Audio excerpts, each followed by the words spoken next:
시간이죠. 챕터 1의 두 번째 제목인 원가의를 살펴보겠습니다.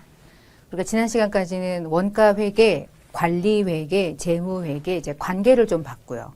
원가회계가 가지고 있는 기본적인 특징, 간단한 특징, 그리고 한계점을 좀 봤는데, 그러면 원가회계에서 말하는 그 원가는 도대체 어떤 이름을 말하는 거고, 그 원가를 가지고 되게 다양하게 이름을 이런 기준으로도 불러보고 저런 기준으로 불러보고 하거든요. 그래서 이게 일단은 제일 중요해요.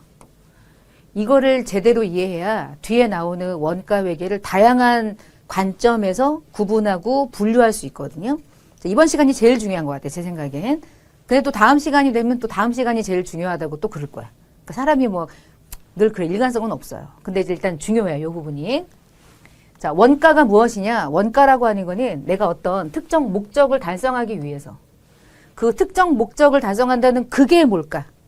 그냥 쉽게 생각하면 우리는 제조업이다. 제조업은 무엇을 만드는 게 우리의 목적이에요. 제품이죠, 뭐.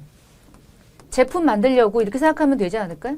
이제 그거를 꼭 제품이 아닐 수 있잖아요. 3일회계 법인은 그들이 매출이 일어나는 게 뭐예요? 대행해져서 용역을 제공해주고 세무자문, 회계자문을 하고 관련된 대가를 받아서 매출로 인식하는 거니까 수수료가 그 기업의 매출이죠.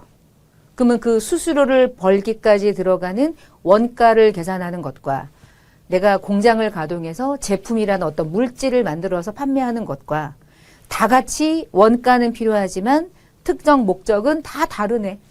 배 만드는 회사, 비행기 만드는 회사, 새우깡 만드는 회사, 컵라면 만드는 회사. 그래서 특정 목적이라고 부르는 거고 쉽게 말하면 우리끼리 그냥 쉽게 말하면 제품 만드는 거 이렇게 생각하면 돼요. 제품 만들기 위해서 소멸된 경제적인 자원. 비경제적인 자원은 들어갈 수 없다 그랬잖아요. 바람, 공기, 습도 이런 건 들어갈 수 없다 그랬잖아요. 그것도 원가에 영향을 미친다니까 원래.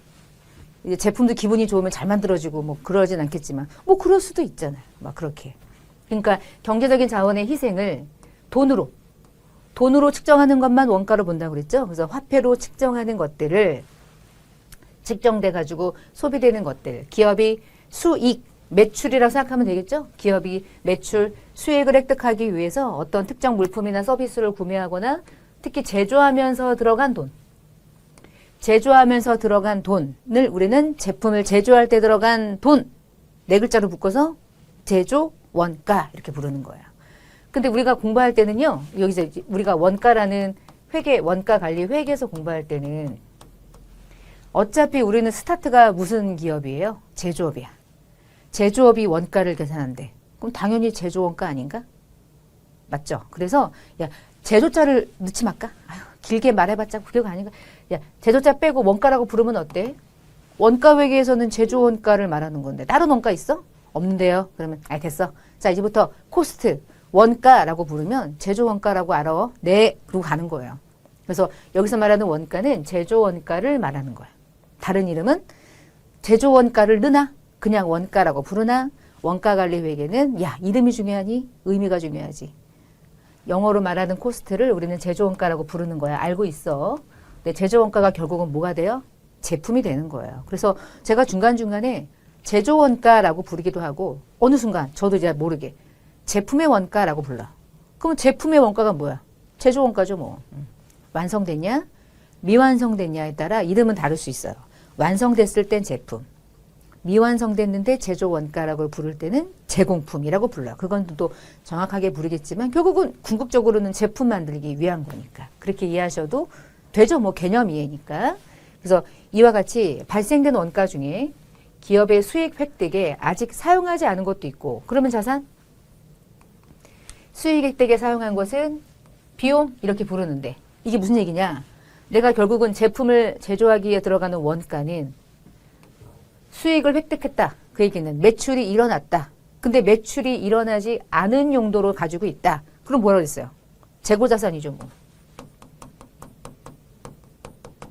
그러니까 재고자산이니까 이름은 제품이 될 수도 있고 제공품이 될 수도 있고 원재료가 될 수도 있는 거잖아요. 근데 만약에 내가 제조 원가가 들어갔어. 제품을 만들었어. 근데 수익 획득에 사용됐대. 수익을 일으켰다는 뜻이잖아. 쉽게 말하면, 더 다른 말로 말하면 수익이 일어나기 위해서 네가 소멸됐어. 너 뭐야? 비용이지 뭐. 그 비용의 이름은 너는 무엇이니? 비용.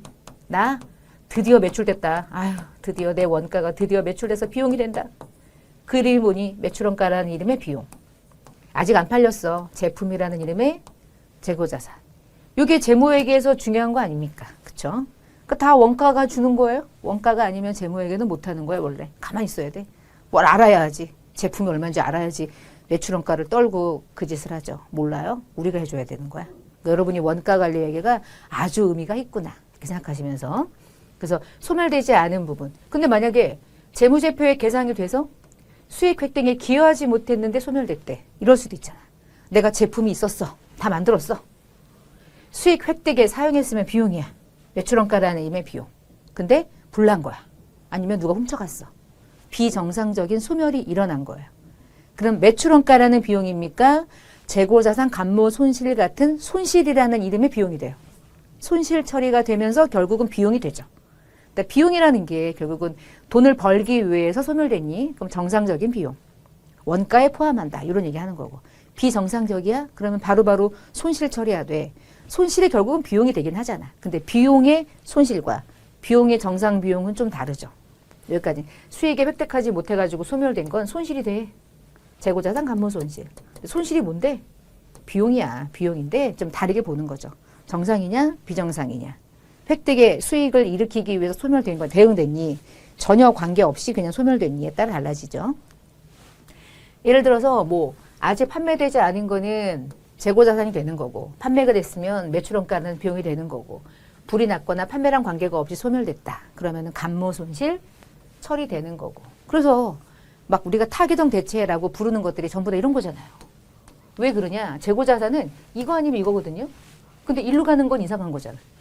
타개정으로 소멸된 거잖아. 그래갖고 타개정 대체라고 부르는 거예요.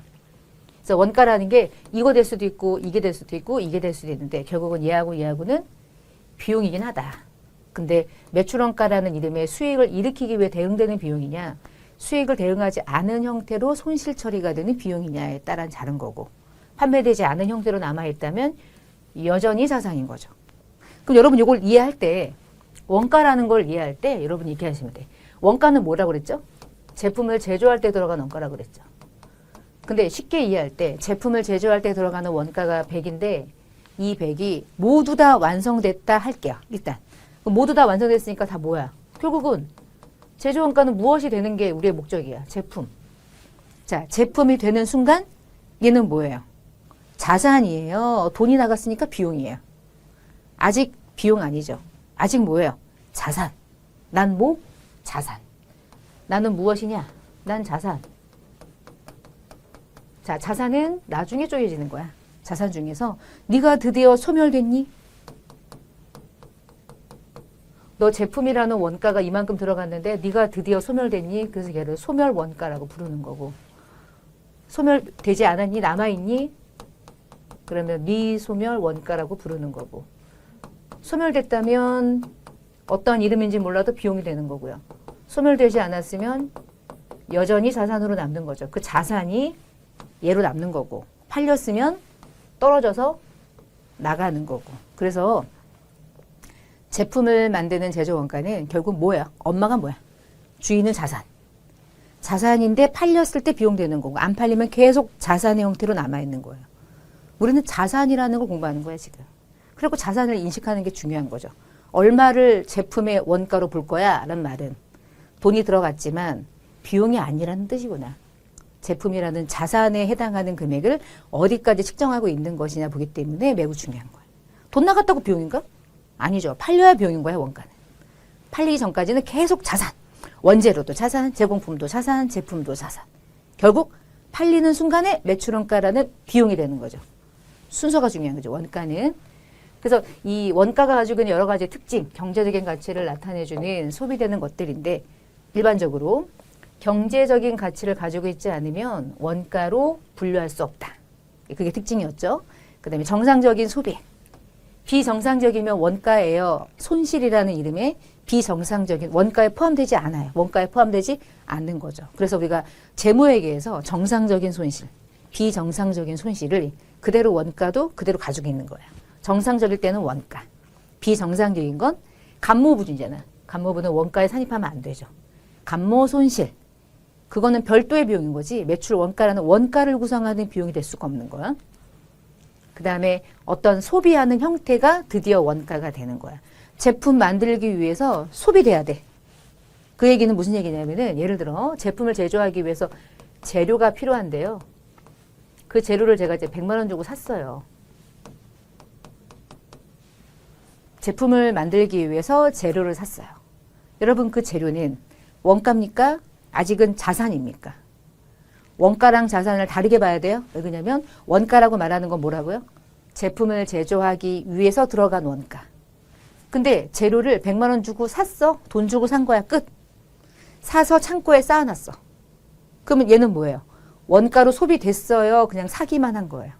그쵸? 그래서 재료라는 이름이 구입액과 소비액은 다른 거예요.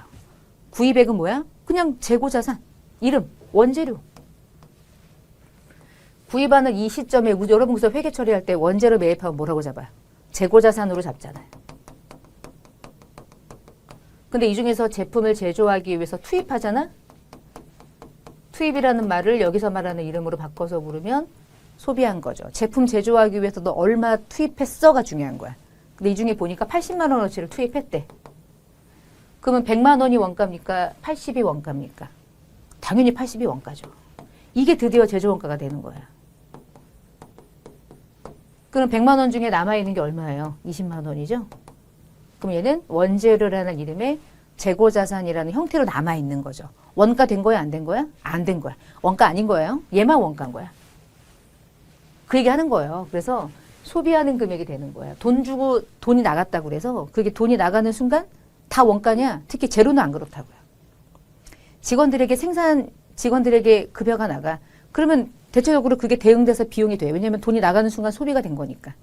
근데 재료는 물량과 관련해서 움직이기 때문에 반드시 투입액, 소비된 금액이 제품을 구성하는 원가가 된다는 게 상당히 중요하고요. 여기 나와 있는 예 중에는 기업이 토지 샀대. 토지를 샀으니까 소비했으니까 원가입니까? 토지는 그 자체가 그냥 영원불면한 자산이죠. 감가상각 안 하죠. 그러니까 원가가 될 수가 없어요. 평생. 그냥 자산인 거야. 평생. 이름은 무슨 자산이니? 그러면은 내가 쓰려고요? 그러면은 유형자산. 투자하려고요? 그러면 투자자산. 둘 중에 하나겠죠. 그런 식. 그 다음에 경제적인 활동에 발생되는 거야. 그래서 제품의 제조, 판매 활동과 관계없이 발생하는 소비는 원가가 될 수 없다. 반드시 제품 제조, 그리고 판매가 되는 것까지 영향을 미치는 것들이 우리가 말하는 코스트라는 원가의 개념에 적합하다라는 뜻이에요. 예를 들면 뭐 이자. 우리가 제품을 제조하기 위해서는 원자재가 필요한데 이런 것들, 경영활동에 필요한 자금 조달. 그러면 경영활동을 하기 위해 들어간 거지 제품을 제조하는 거하고는 전혀 무관하다면 그러면 그 이자 비용은 그대로 그냥 영업이라는 건 관계없는 일반 비용이 되겠죠. 이자 비용. 재무회계에서 이자 비용 영업의 비용으로 분류하잖아요. 그런 개념이에요.